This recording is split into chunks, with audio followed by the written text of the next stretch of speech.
Welcome to Espiritu Coffee Chats, where we brew up inspiring conversations over a warm cup of coffee. I'm Valerie, the co-owner of Surge Coffee Co., where we highlight culture and community in all of our drinks. And I'm Arlene, the owner of Lunasoul Wellness. As a holistic realtor, interior designer, and spiritual coach, I'm excited to bring a unique perspective to our chat. Together, we'll explore the world of herbalism, spirituality, and the entrepreneurial journey. We will also dive into our Latina backgrounds and how we navigate the everyday world. So grab your favorite mug and settle in, and let's dive into today's chat. Welcome back. In today's episode, we're going to be talking about Mama Ayahuasca. Yes. We have experience with it. Yes, Which is a lot. Which is why we're talking about it. So where do we start? So I don't know. I'm just so excited for this episode, to talk about ayahuasca and our adventures with it together. Yeah. Where do we start? Okay, I think we'll start with our first journey. Okay. And then we'll lead you into the rest of them. But okay, it's kind of interesting how we both got introduced to ayahuasca in a sense we both were feeling it. Mm-hmm. But the person who led us through our ceremony, it ended up happening. What happened is that I was doing a yoni steaming workshop at it's called Maya Moon. It's a cacao shop in San Diego. And so I was doing this yoni steaming workshop. And if you guys don't know what yoni steaming is, it's basically where you get herbs and you make it like a tea, and then you hover over this bowl, and then the herbs get into your uterus and do all their magical work, right? So one of the attendees that was there, she was saying, I am really familiar with plant medicine, and I'm so excited to be a part of this workshop or whatever. And I was like, oh, cool. We just started talking, and then she was saying that she, her husband does ayahuasca ceremonies. And I was like, oh, where at? And she's like, oh, here in the States. And I was like, oh, in California? And she's like, yeah. I'm like, oh, okay, cool. Can I get your information? So I got her information because at that time, I think I was kind of open to maybe exploring ayahuasca. Yeah. So I was like, okay, I'm going to get her information, but not really being oh, I'm going to go do it in 2 weeks or something. It was just kind of I'm going to get her information. It's there to be there. And I think that was honestly an invitation probably from. You opened the door. Yeah. It was here you go. Here's an invitation. So I would say a couple months, maybe 6 months later, Valerie reaches out to me. Oh, was it that quick? Oh my gosh. Yeah. That's funny. Yeah. And you reached out and you were like, hey, I'm thinking about doing ayahuasca. Do you know of anybody? And I was like, well, actually, I think I do. So then when she was, you were saying that you wanted to do it, I was like, well, what are you going to do? And she's telling me your friends were interested in doing it. And Chris, right? Was Chris interested? Okay. Yeah. At that time, was he? So Chris has, he grew up in the rave scene. So he's had some fun times. Yeah. And I think we had just watched, I think it's called How to Change Your Mind on Netflix, which is, kind of a documentary about different, psychedelics and plant medicines that they use for different therapeutic reasons, whatever, basically how to change the chemistry in your brain. Right.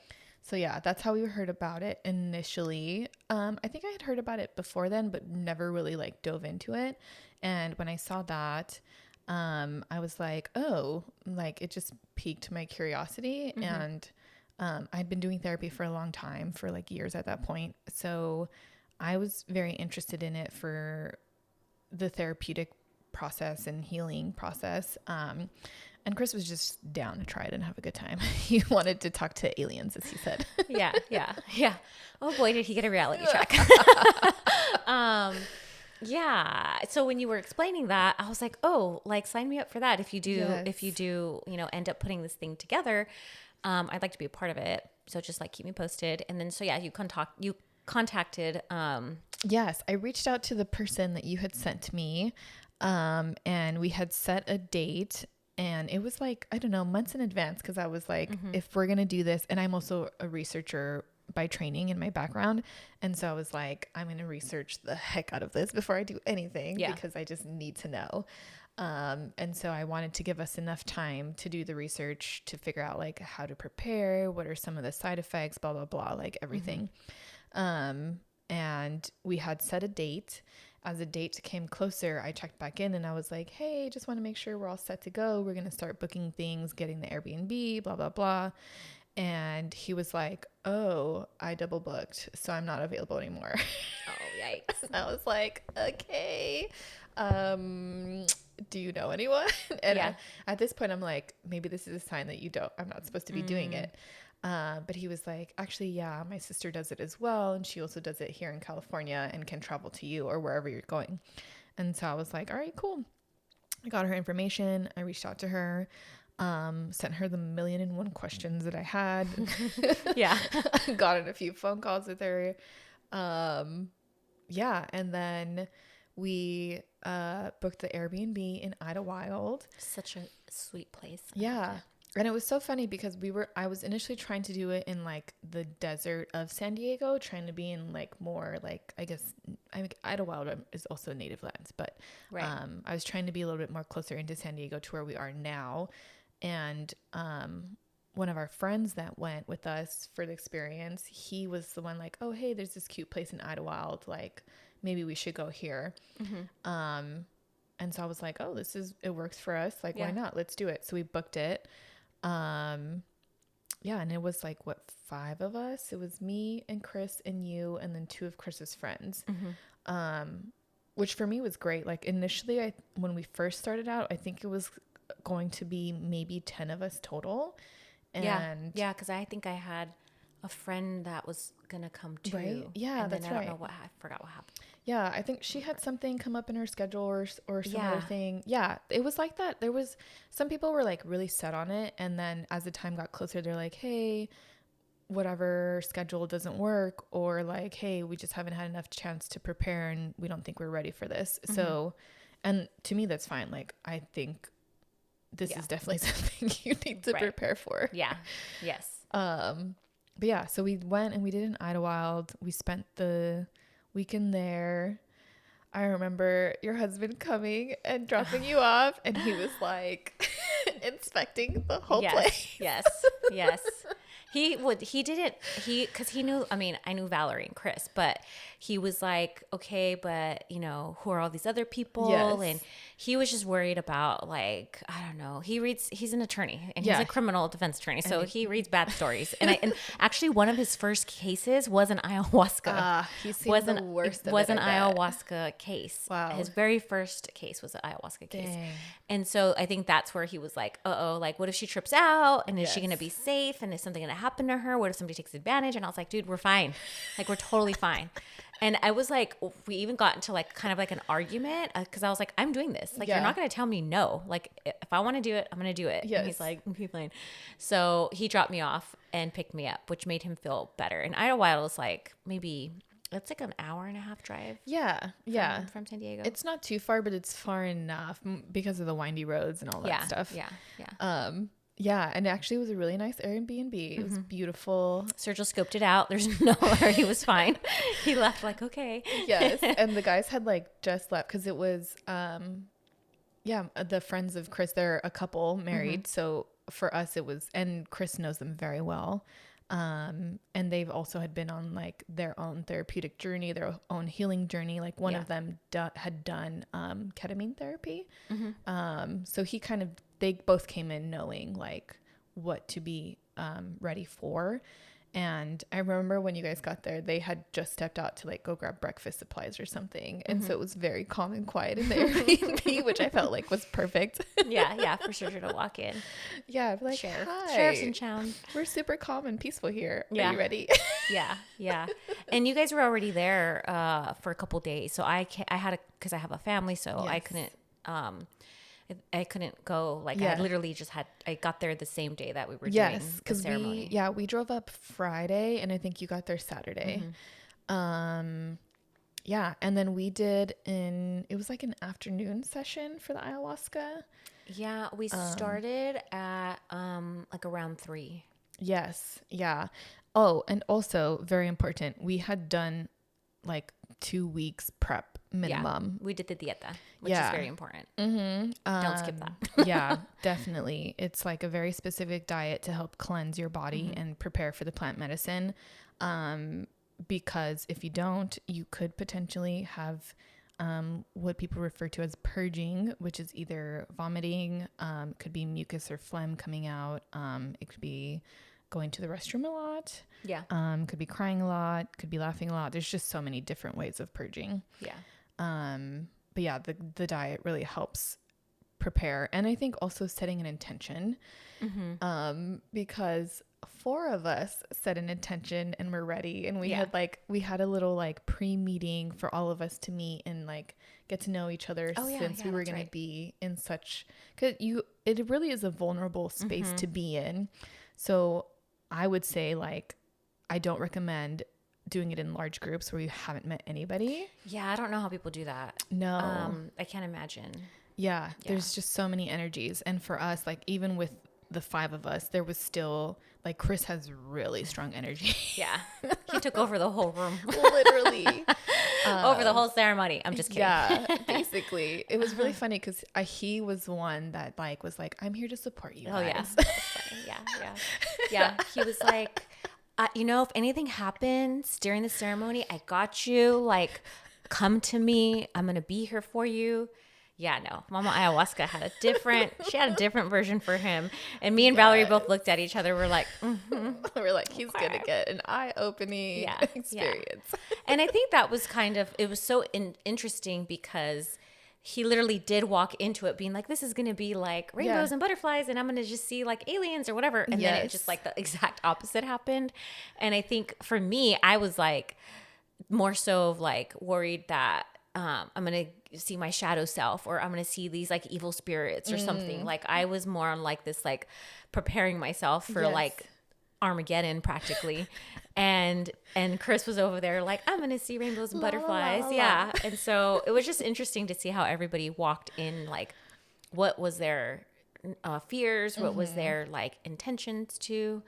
And I think that even the dieta too is really important because you also want to walk into the ceremony with a clean body, right? Like as pure as a cleansing of a body that you can be. So it's also very spiritual in that way. Yes. And I think the ancestors definitely cleansed their body for also, purging purposes too, but also just like to honor the plant and to give it the best opportunity to present itself to you in such a clean, state of mind and body. And I think I was pretty strict with it for the most part. I felt like, I followed it.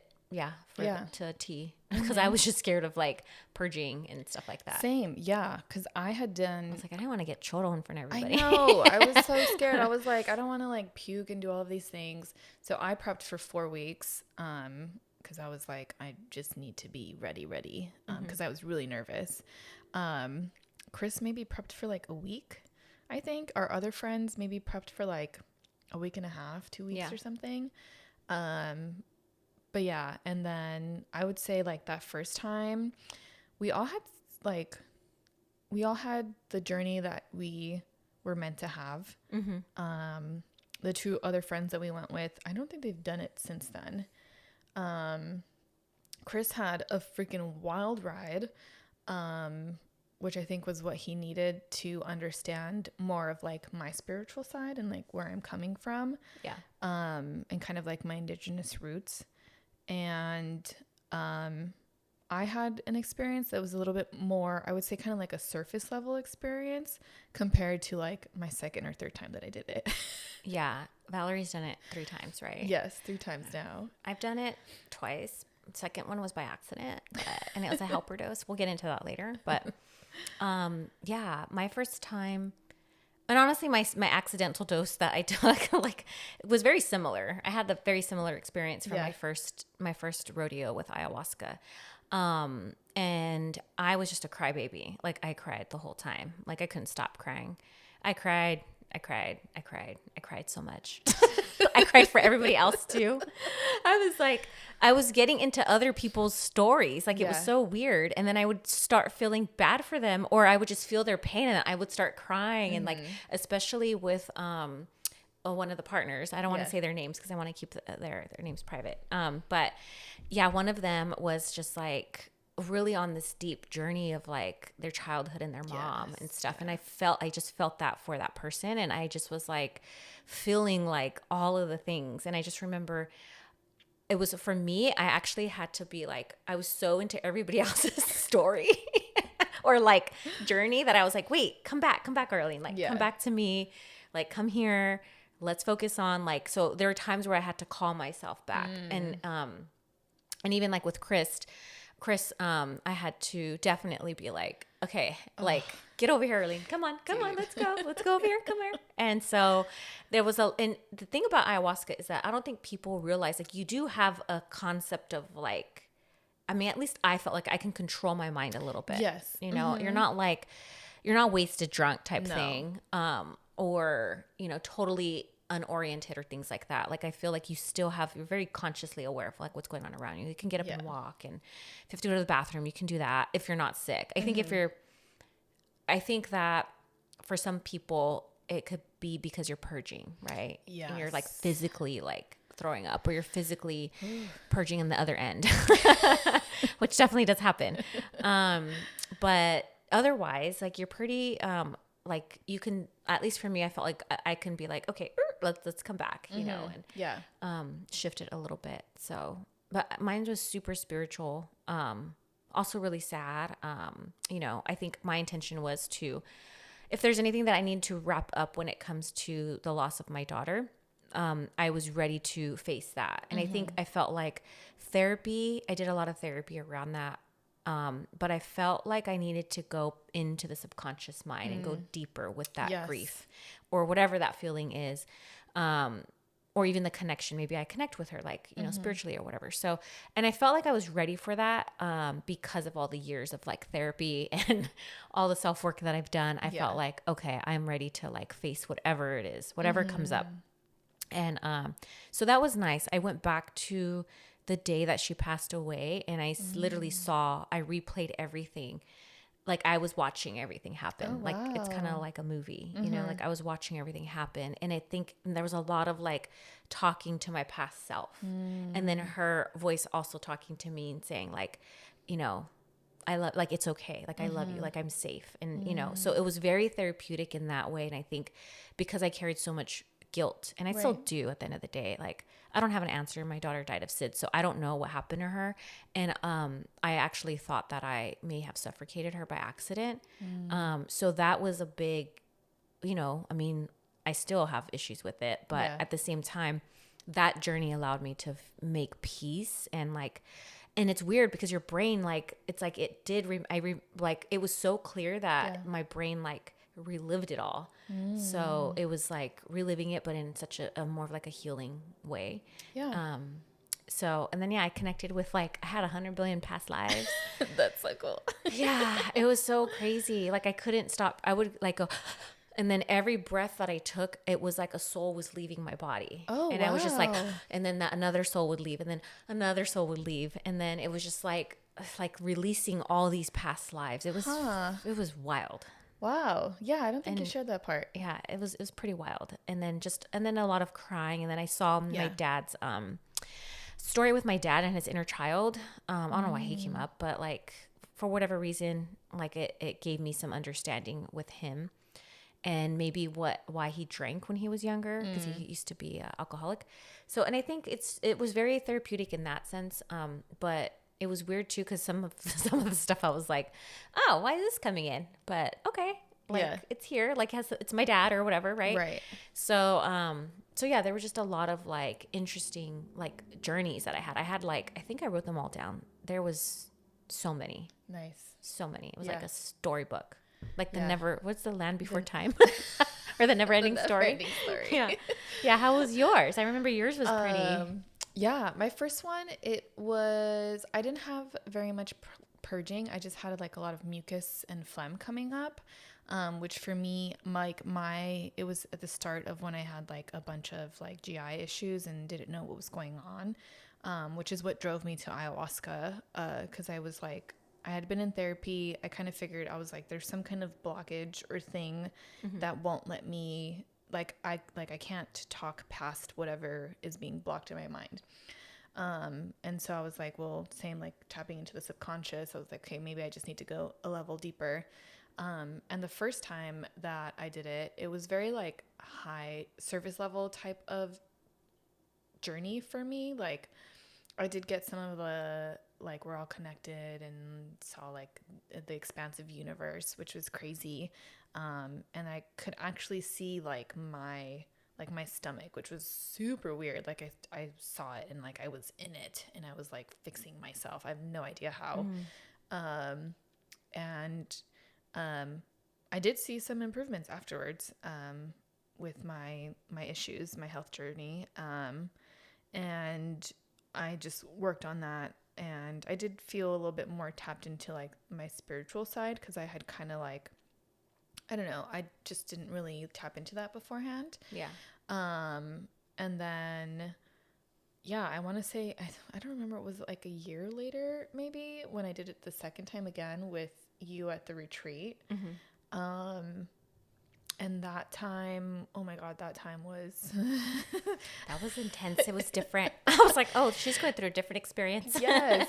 Yeah. And I mean, Mama Ayahuasca will give you what you need in whatever time you're visiting. And every journey that I've done the 3 times has been very, very different.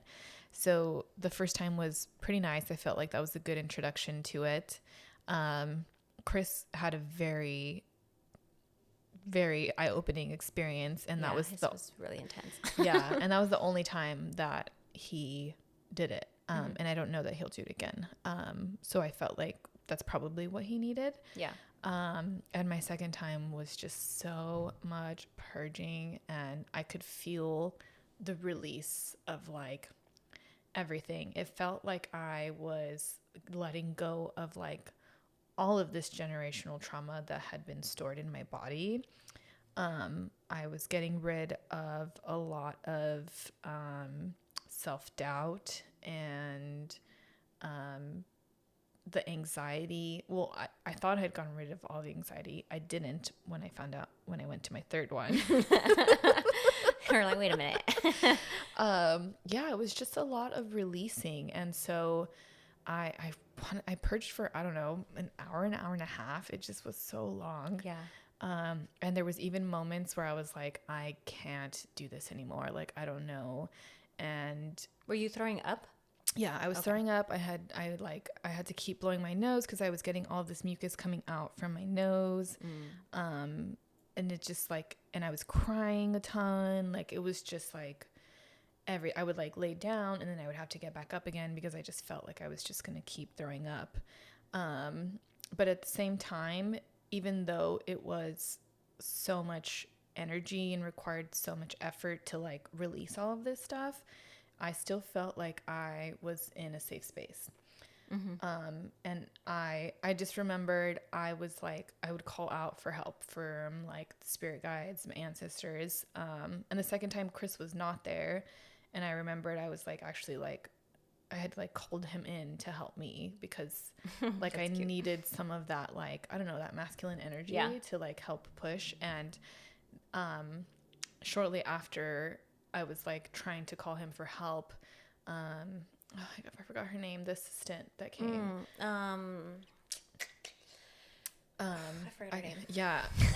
It'll come to us later. Yeah. But she came up to me, and she was so helpful. And she brought me, it wasn't rapé. I forgot I think it may have been tobacco. I think it was tobacco. Yeah. So she didn't, the only one that got that up, it was. Yes. Oh yeah. Yes. Got stories. Yes. It was also in a group setting. That was like 7 of us total. Yeah, there were 7 of us, 1 male holding it down, and 7. Yeah. Yeah, and she brought me the tobacco to smoke. And so I had smoked it. I had to take like 3 puffs. The first one, I like took a little one, and I was like, very, very little. I like coughed immediately because it was just, I wasn't ready for it, I guess. And then the second puff, I did a little bit longer, but I could still feel myself struggling. And then before I took the third one, she was telling me, she's like, okay, look, I need you to take a really long breath in when you're doing this. And she's like, this is going to bring in that masculine energy to help you get through this. And so, oh yeah, because tobacco is a masculine, right? And if you don't know this, ayahuasca is a feminine plant energy. yes, yeah, yeah. And when I took that third one, I felt like it was so weird, like almost like you're floating, but then I felt like I was going higher. Yeah. And I felt like I had more energy to release all of the things that I was releasing, which was very helpful, because at that point I was like, I can't, like, I'm about to throw in the towel and quit all of this. Yeah. It was just required so much energy. Yeah. And actually, I think I kept purging like all the way through until they pulled us out of it. Yeah. Me and my purging buddy next to me. She was also purging a lot. We were purging together. Yeah, it was interesting. Like, I feel like the first round that you and I did it together. Yeah. There wasn't anybody going too crazy with the purging. No, it was such a nice introduction. Everybody was pretty. I mean, I would say everybody was pretty mellow for the most part. But there wasn't any like a lot of like throwing up or running to the bathroom or anything like that. No. I mean, people were spitting up, but I don't remember anybody like full on purging. Not like the retreat. Yeah. The ayahuasca retreat that I led. So that one, like, everybody went through something and purging and all the things. So yeah, there was a lot going on in that second ceremony. You reminded me when I had the first ayahuasca, I remember, you know, because my husband's like a helicopter. Like, he's with all the best intentions, you know, like he just really cares a lot. And so if he can't like there's also a control factor in there, for sure. You know, where like it gets him a little uncomfortable. So I can feel like his little spirit come and like hover, and I'm like, go away, Sergio, I'm fine. And I had to be like, dude, like, we're good. Yes. Like, you're fine, you know, and it's funny because when I came home, he was like, yeah, like, so I was like worrying about, you know, just what I would throughout the day, just kind of wonder how you're doing. And I was like, yeah, I know, I felt it. Like, you were all up in my thing. And it's such an energy that I just remember feeling and being like, I'm okay, you can go away. And then it would go away. Yeah. And then that would be that. And it's probably him thinking like, how's she doing? And I wonder if she's okay or whatever. Right. Yes. So it's like funny how you can pick up and call in your partners and do all that stuff. Oh my God. Yeah. Because I definitely called in Chris on the second one. And the first time I remember I had to physically put my arm in between us to like block off his energy from me, because I was like, bro, this is my journey. Yeah. You can't be in here. Yeah. His was very, I mean, it same thing. I had to also be like, all right, let me like put this blockade right here. And, you know, and I think that's the point too of like having a smaller circle, because you don't know, like even the retreat that I led, like there's always one person, you know, and that one person was just interesting, and it really did kind of take some of the energy away. And so I can only imagine if like if you're in a room with like 30 people, like what is that going to feel like? And I do feel like with the first ceremony, you know, that like smaller area, we were in nature and all that stuff. And that's why my first ceremony was like towards the ending of it, it was like, you should do this. Like you should put together like a ayahuasca retreat. And I was like, no, I shouldn't. And then they're like, no, you know, you can. Like, you should bring this out like to more people. Like, you could do it. We talked about an imposter syndrome podcast not too long ago. And I think that's one of the things where I was battling, like I was having imposter syndrome around if I should do an ayahuasca retreat. Cause I was like, little old me? Like, I don't know.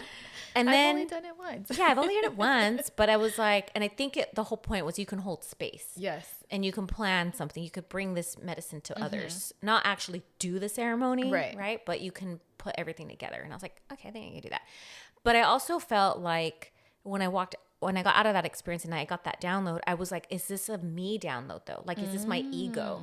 Is this coming from my ego? And so I literally like sat on it for months and months and months. And then I would just get these little signs all the time. Like, hey, remember what we told you? And I'd be like, no. So then people started actually reaching out to me out of nowhere and being like, hey, Arlene, are you ever going to do an ayahuasca retreat? And I was like, there goes that invitation again. And as a projector, I need all invitations.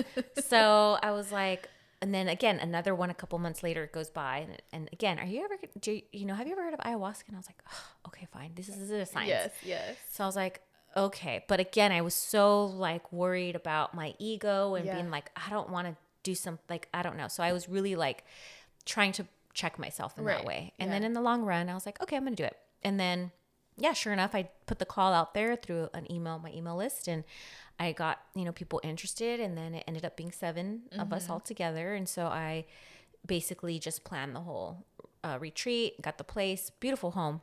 Yeah, gorgeous. I loved our first home was great. Second home was gorgeous as well. It was in Escondido on like this secluded hill. Yeah. Beautiful home. It was really important for me to make sure that everybody had their own room, and it had a bathroom.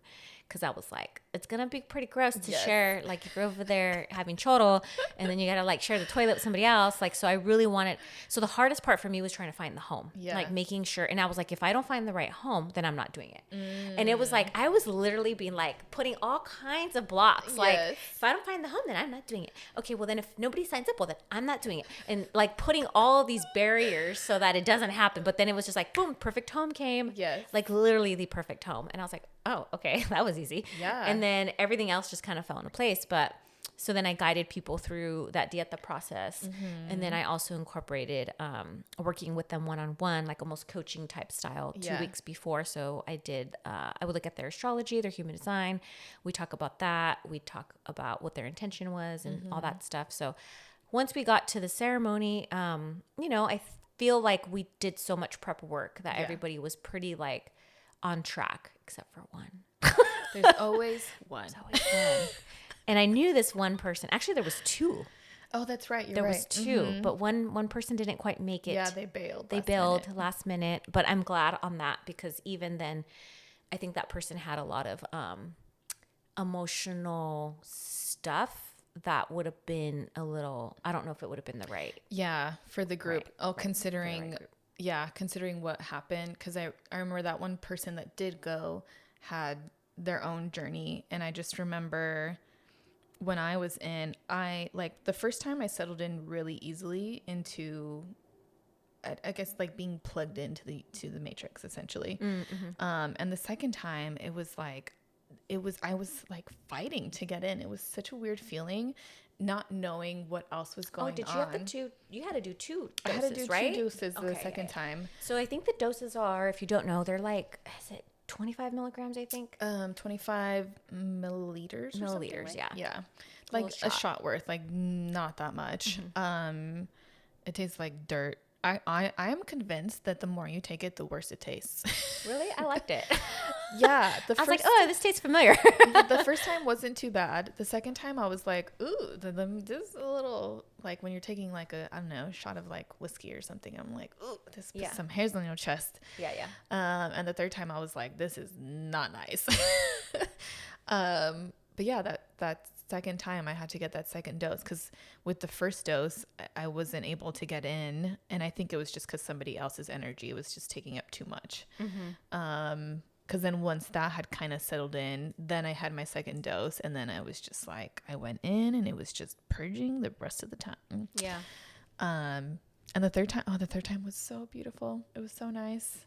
I had one dose. I went by myself to go see the shaman in Hemet. And I traveled to past lives.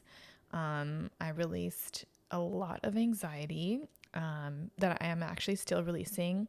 Actually, a funny thing happened just a couple nights ago on Saturday, Dia de Muertos.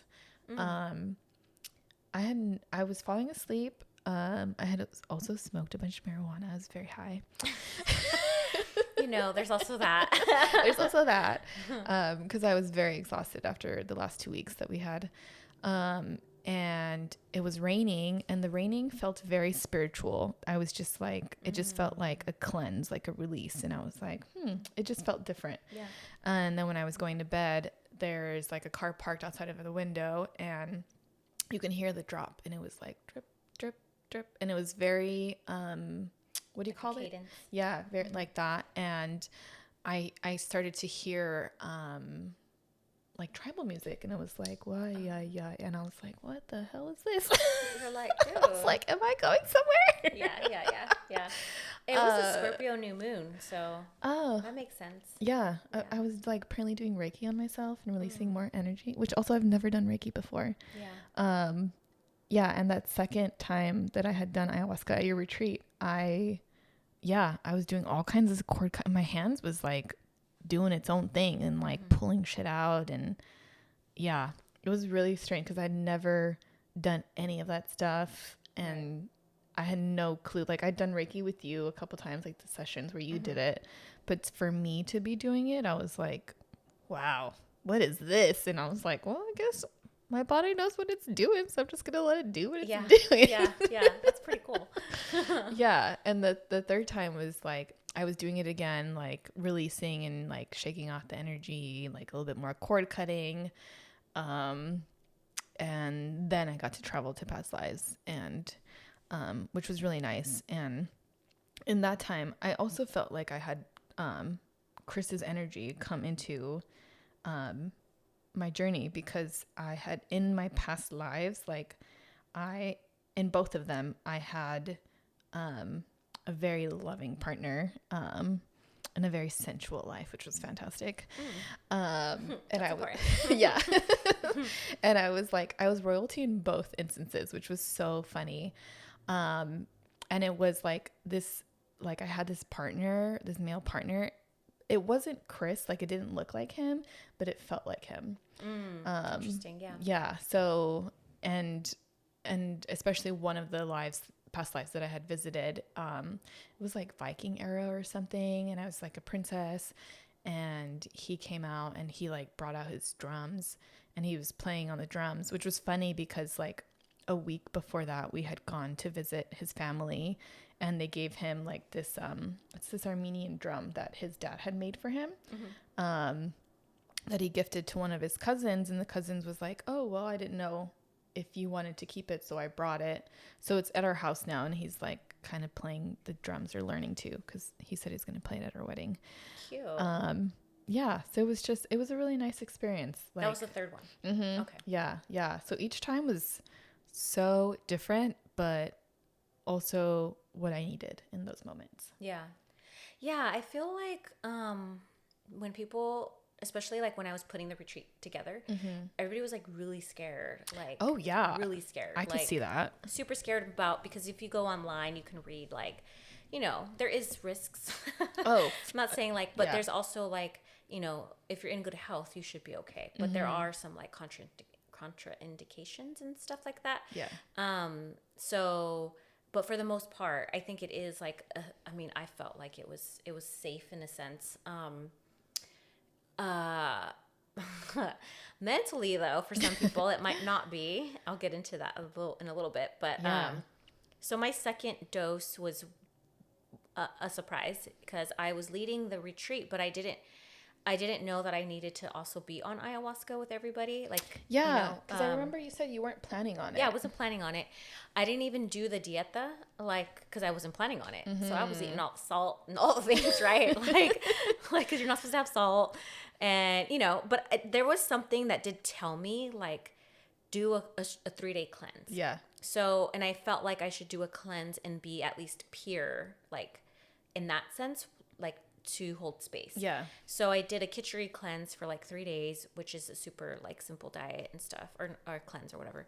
It's an Ayurvedic cleanse. So I did that, and I'm kind of glad I did, because again, I took that. So long story short, we're about to get to the ceremony, and then the shaman comes and she's like, oh, you know, are you going to be a part of it? And I was like, yeah. And she's like, I was like, yeah, I'm going to be in the room, but I don't want to do any ayahuasca. And she's like, well, no, you can't be in the circle unless you're doing ayahuasca. And I was like, oh, well, you didn't tell me that. And I was like, well, I'm not going to. And I wanted to stay in the room because I wanted to be there to support, you know, everybody that I had been guiding or whatever. Yeah. And I also was like, well, I want to make sure certain people are okay. And like, I know maybe just me even being there, that might help them feel a little more safe, or, you know, whatever. Yeah. Because there were also I think everyone but me was first timers there. Yeah. So, and I just wanted to like be a familiar face if they needed one. So then I was like, all right. She's like, well, we only give you just got to take a helper dose. Like it's only a little bit, but it's enough so that you can be on the same like trajectory or the same wavelength.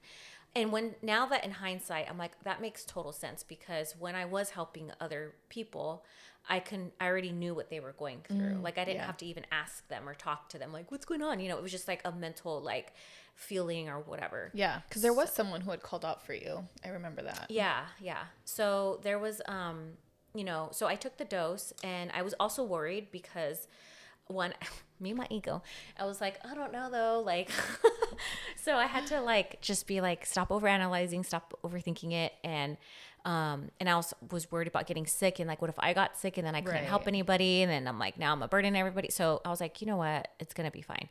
So I took the dose, and then, I thought it was really interesting. Like 5 milliliters or 10 milliliters small. or something. Yeah. It was like 5, I think it was maybe 10. I think I took 10. Okay.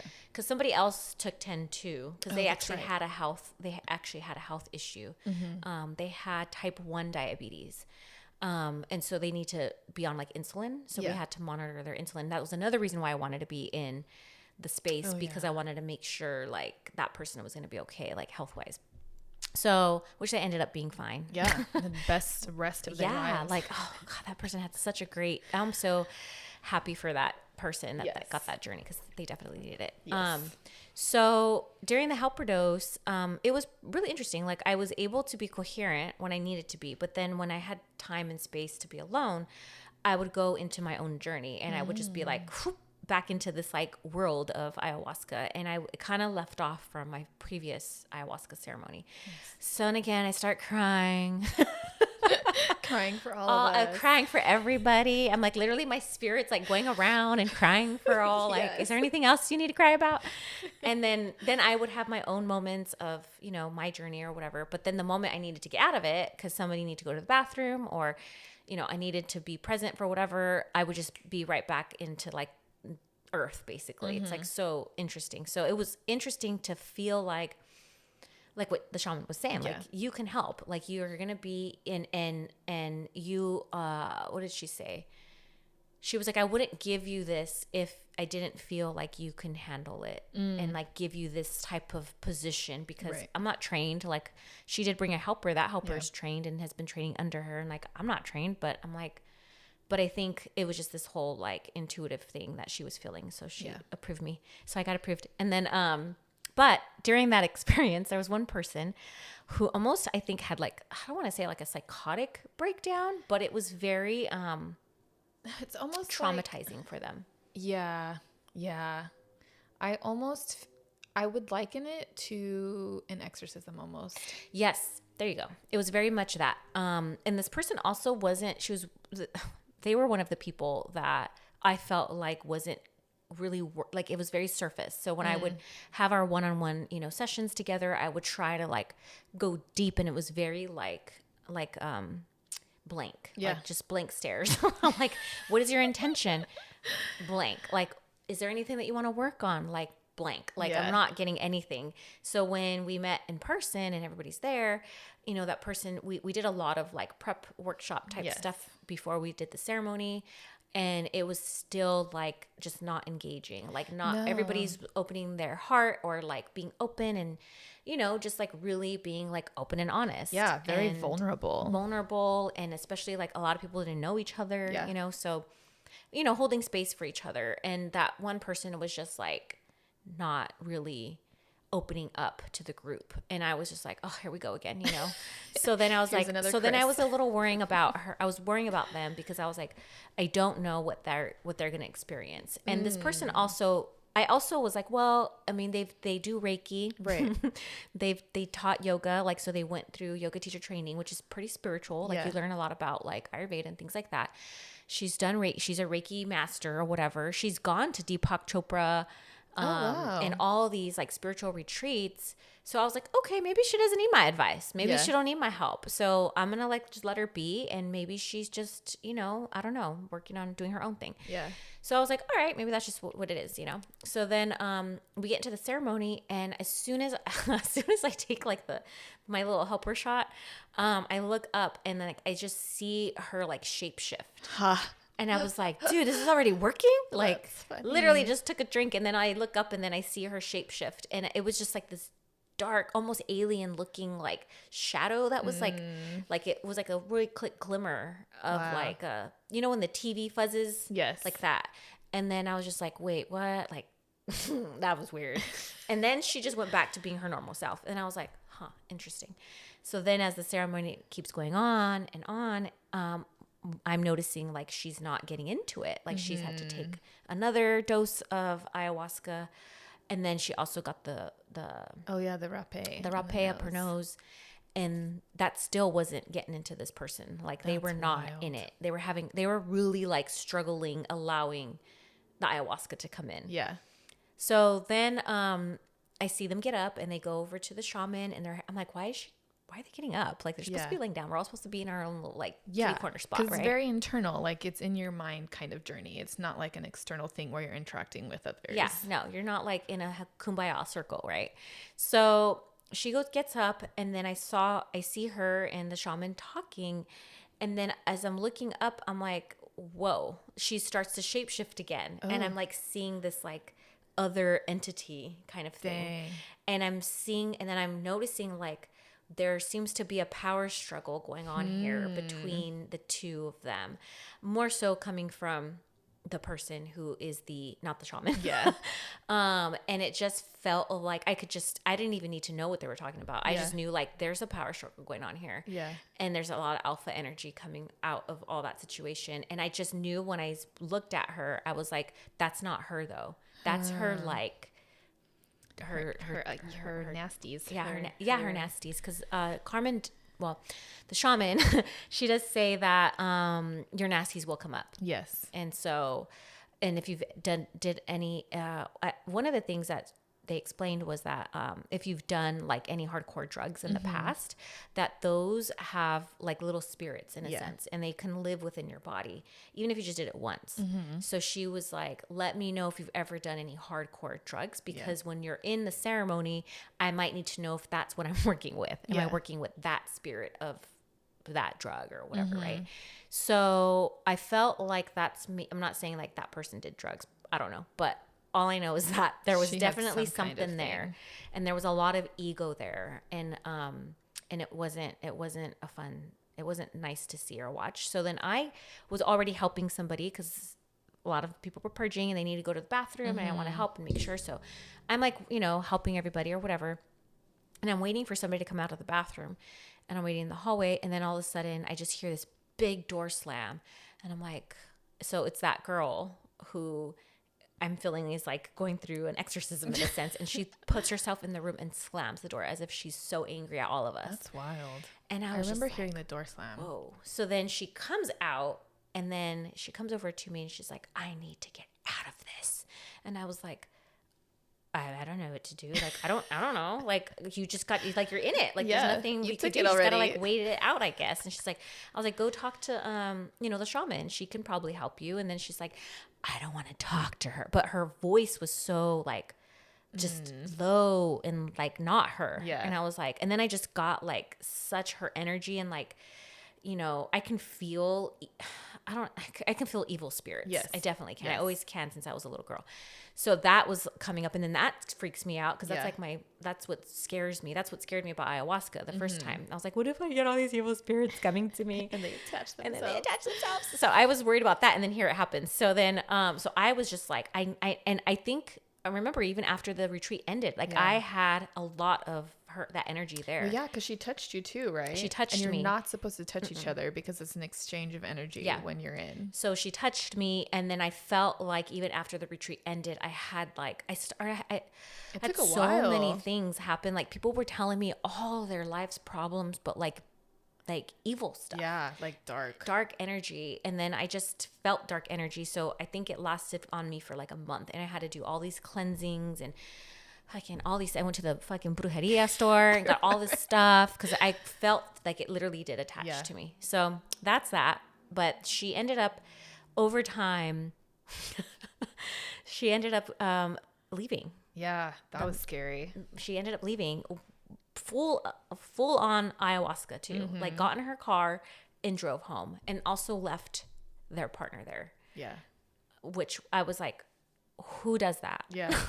Yeah, that's wild. Who does that? And so I just remember being like, oh my God, my worst nightmare happened. Like, this is what I was worried about with the retreat. Like, are we going to get arrested? Are we going to be on Channel 9 News? Yeah. Like losing someone on this like vast property that's like an acre. And it was dark, like in the middle, like it was pitch black. We go into her room and she's gone, and we're like, what the heck happened to her? Where'd she go? So I'm thinking she, got out of her room and she's walking around like the La Llorona, and like walking around, and now it's like pitch black. We're on this hill.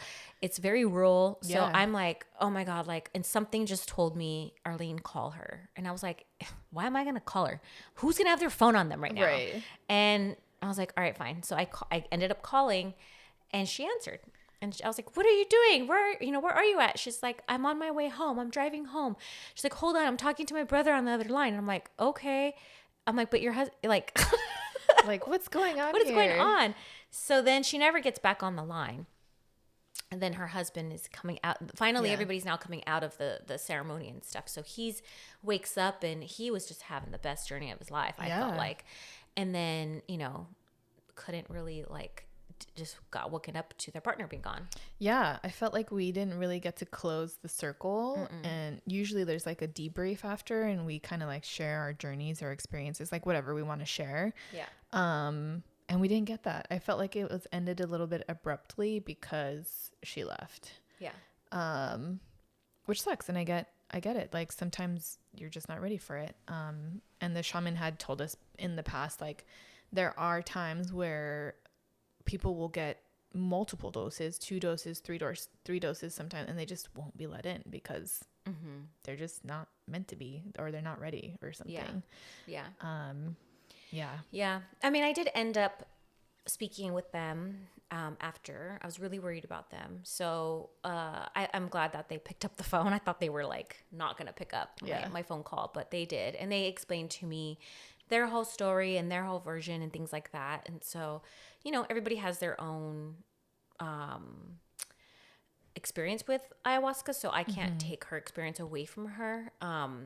That's her story, and that was her journey. But I just think that that was one of the things coming out of all that, and is like, you have to do the work. That's the point. 100%. If you don't do the work, Mama Ayahuasca will slam you to the ground, and you're not, do you have the tools in your toolbox to come out of that and not feel like it was so traumatic or whatever. Yeah. And I think that person just wasn't ready to go that deep. And even the shadow side, like that's the point of ayahuasca. Like you don't know, you can go to the shadow or you can go to the full on like Lord Jesus Christ side. Like you never know where you're going to go. Yes. Or you can go in the middle, right? I don't know, but it's like, that's the point. And so, and the journey is you. Like 1,000%. It's you and your own energy. Like nobody's bringing that energy.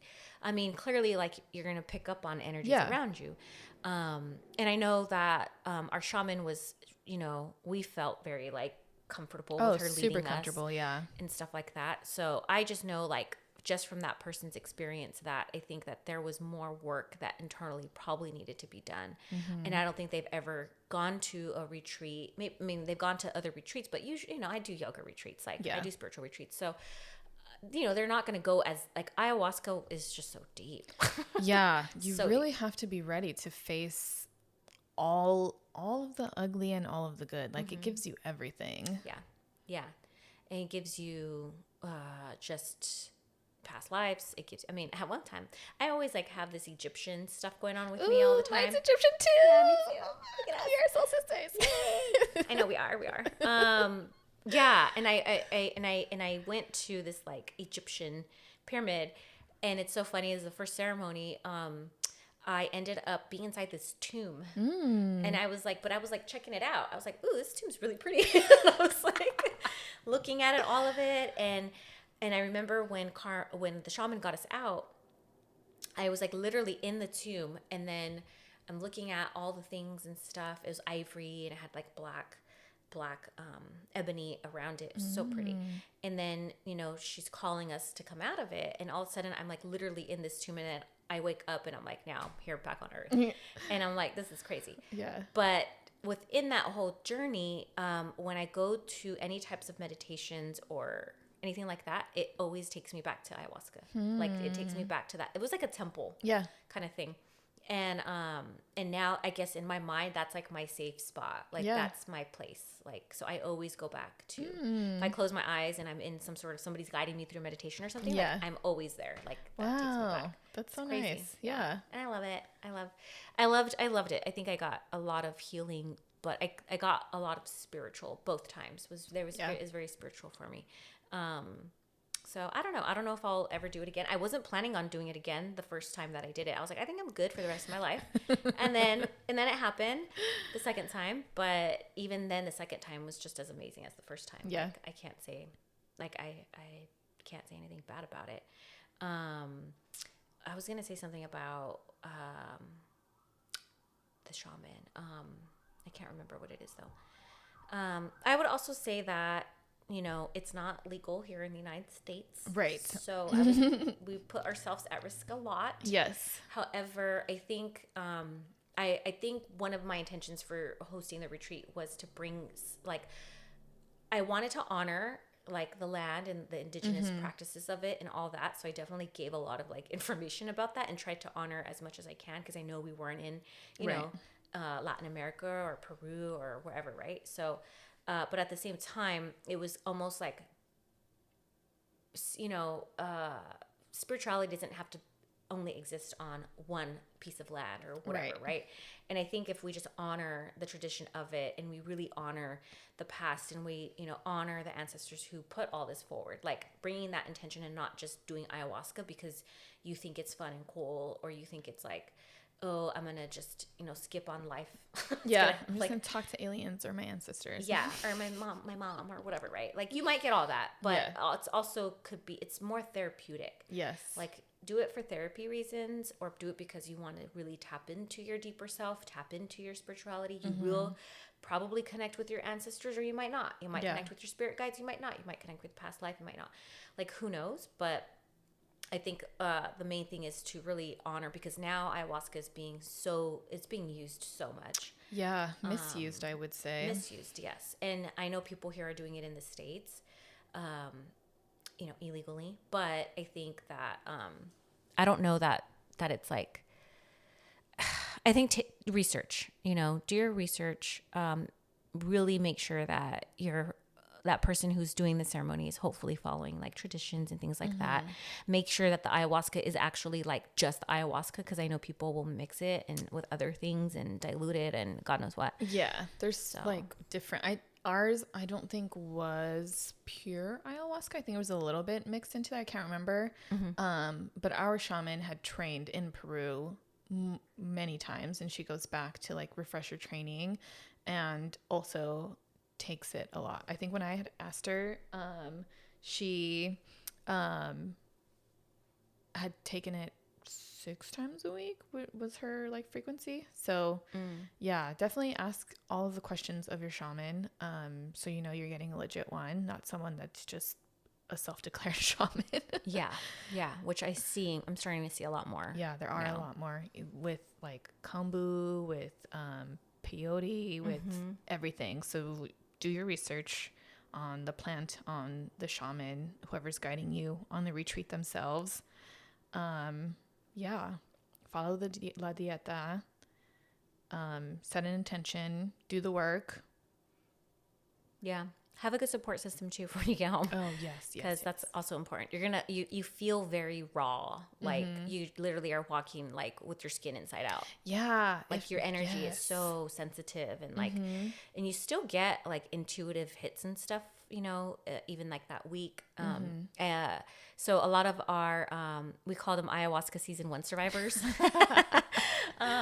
We still all connect. Like, you just really connect with each other on like Yes. such a deep soul level. So our retreat crew, we still get together and we have like such a nice little like sisterhood, and an understanding of like ayahuasca and like just us being in that space together and holding space for each other. And we talk about, you know, how we miss like that feeling and all that stuff. But and I think it was nice. It was nice to be able to bond with, to keep the bond, you know, after the ceremony.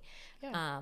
So, you know, just inform yourself, do some research. Definitely, like she said, follow the diet. It's there for a reason. And do some therapy. Yes. Yeah. And be open and vulnerable. Yeah. I think we were really lucky on both instances when we did it in group settings, that we had a very safe container between all of us that were doing it together. For the most part, of course, there's always exceptions, but I think we were all kind of holding that space for each other and allowing each other to be vulnerable, to cry, to purge, to do whatever we needed to do without judgment. Yeah. So yeah, just make sure, I don't know, I guess if you want to do it in a retreat with like hundreds of people, sure, try it, but just be ready for some surprises. Yeah. Yeah. I can't really speak to that because I don't know. And I don't want to say like, don't do it, but I don't know. I just know from our experience together that we've done, and even you did it by yourself. Yeah. That might be really nice.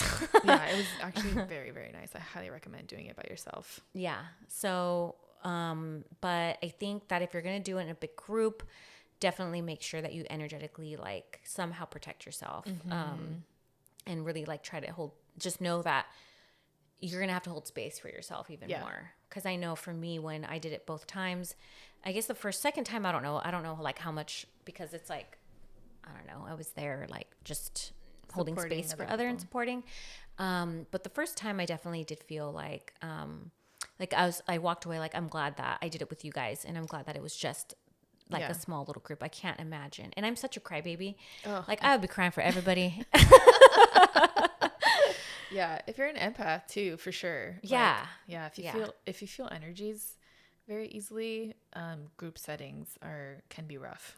And I know, like, because of the experience that I had with that entity that I felt like kind of came on through that other person, yeah, I'm glad that I had my own tools to know what to do with that. Like, if otherwise, I think I would probably have gone a little batshit. Yeah. Because I knew, oh, okay, this is not my energy. Yeah. There's something here. I already knew what to do to cleanse it and take it away. But if you don't know how to do that, then I can see it being really kind of scary. So just be prepared. I would even do some research just in case you do need to go to somebody to do a little limpia on you.